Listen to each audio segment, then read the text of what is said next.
বন্ধুরা, আপনারা যদি না জানেন অ্যান্ড্রয়েড ফোনকে ফুল রিসেট কিভাবে করে, তাহলে আপনি একদম সঠিক ভিডিওতে এসেছেন। কারণ এই ভিডিওটি দেখার পর আপনি জাস্ট 2 মিনিটের ভিতরে যে কোনো মোবাইল ফোনকে রিসেট করা শিখে যাবেন। কিভাবে চলুন আপনাদেরকে দেখিয়ে দিচ্ছি। মূল ভিডিওটি শুরু করার আগে আপনাদেরকে বলে রাখি, ফোন ফ্যাক্টরি রিসেট করার আগে সকল প্রকার ছবি, video, file, document, Gmail account, Facebook, TikTok, Instagram সমস্ত কিছু কিন্তু ডিলিট হয়ে যাবে, এমনকি ফোনের সেটিংও ডিলিট হয়ে যাবে। তাই ফ্যাক্টরি রিসেট করার আগে আপনার সকল তথ্য, ছবি, video, file, document, Facebook password, TikTok password, Instagram সমস্ত কিছু আপনি আগে ব্যাকআপ নিয়ে নেবেন। ওকে, তা না হলে কিন্তু আপনার ফোনে থাকা সমস্ত কিছু কিন্তু ডিলিট হয়ে যাবে। সো এই বিষয়টা আপনারা অবশ্যই মাথায় রাখবেন, তারপরে আপনি ফ্যাক্টরি রিসেট করবেন। ওকে, সো সর্বপ্রথম আপনারা চলে আসবেন আপনার মোবাইল ফোন থেকে সেটিং অপশনে।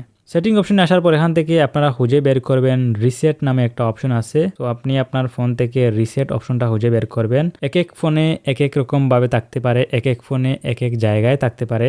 আপনার যদি স্যামসাং এর ফোন হয় একরকম থাকবে, আপনার যদি রেডমি ফোন হয় তাহলে অন্যভাবে সেটিং থাকবে। আপনারা জাস্ট খুঁজে বের করবেন রিসেট অপশন, অথবা ফ্যাক্টরি রিসেটও অনেকের ক্ষেত্রে লেখা থাকে, ঠিক আছে। আর যদি খুঁজে না পান তাহলে আপনারা এখান থেকে এই যে সার্চে ক্লিক করবেন। সার্চে ক্লিক করার পর আপনি এখানে সার্চ করবেন RESET রিসেট লিখে আপনি সার্চ করবেন। সার্চ করার পর আপনার সামনে এরকম কতগুলো অপশন চলে আসবে। এখান থেকে আপনারা ফ্যাক্টরি রিসেট এই অপশনে একটা ক্লিক করবেন। আপনার হয়তো শুধু রিসেট লেখা থাকতে পারে, ঠিক আছে।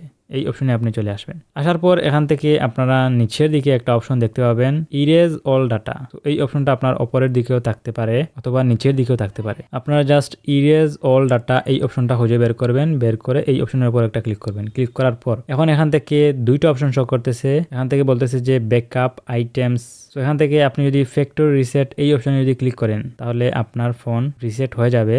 আর আপনি যদি এখান থেকে ব্যাকআপ এই অপশনে যদি ক্লিক করেন তাহলে আপনি আপনার ফোনের ডকুমেন্ট আপনি ব্যাকআপ করে রাখতে পারবেন। তো আমি যেহেতু ফ্যাক্টরি রিসেট করবো, আমি এখান থেকে ফ্যাক্টরি রিসেট এই অপশনে ক্লিক করব। ফ্যাক্টরি রিসেট এই অপশনে ক্লিক করার পর আপনার ফোনে যদি পিন লক সেট করা থাকে তাহলে পিন লক চাইবে, আপনার ফোনে যদি প্যাটার্ন লক সেট করা থাকে তাহলে প্যাটার্ন লক চাইবে, আপনার ফোনে যদি ফিঙ্গার লক সেট করা থাকে তাহলে ফিঙ্গার লক চাইবে। আপনারা জাস্ট কনফার্ম করবেন, পিনটা দিয়ে আপনারা জাস্ট কনফার্ম করবেন। কনফার্ম করে দিলেই কিন্তু ফোন অটোমেটিক্যালি বন্ধ হয়ে যাবে, আবার অটোমেটিক্যালি বন্ধ হয়ে অটোমেটিক্যালি ওপেন হবে। এক্ষেত্রে কিছুটা সময় লাগতে পারে, আপনারা জাস্ট একটু ওয়েট করবেন। আর অবশ্যই আপনারা ফোনটা রিসেট করার আগে আপনার চার্জ 70% ওপরে রাখবেন। তা না হলে অনেক সময় দেখা যায় যে রিসেট করার সময় চার্জ চলে যায়, সেক্ষেত্রে কিছুটা প্রবলেম হতে পারে। সো আপনারা 70% ওপরে যদি চার্জ থাকে তাহলে আপনি রিসেটের কাজটা আপনি করতে পারেন। সো আমি আর এই প্রসেসটা দেখাচ্ছি না, আমার ফোনে অনেক কিছু আছে, ওইগুলো আমি এখন আর ব্যাকআপে নিচ্ছি না। আপনারা জাস্ট ফ্যাক্টরি রিসেট এই অপশনে ক্লিক করবেন। ক্লিক করার পর পিন দিবেন, পাসওয়ার্ড দিবেন, যেটাই আপনার সেট করা আছে ওইটা দিবেন। দেওয়ার পর আপনি কনফার্ম করবেন, অটোমেটিক্যালি ফোন বন্ধ হয়ে ওপেন হবে। ওপেন হওয়ার পর কিন্তু আপনার কাজটা হয়ে যাবে। ওকে, সো গাইস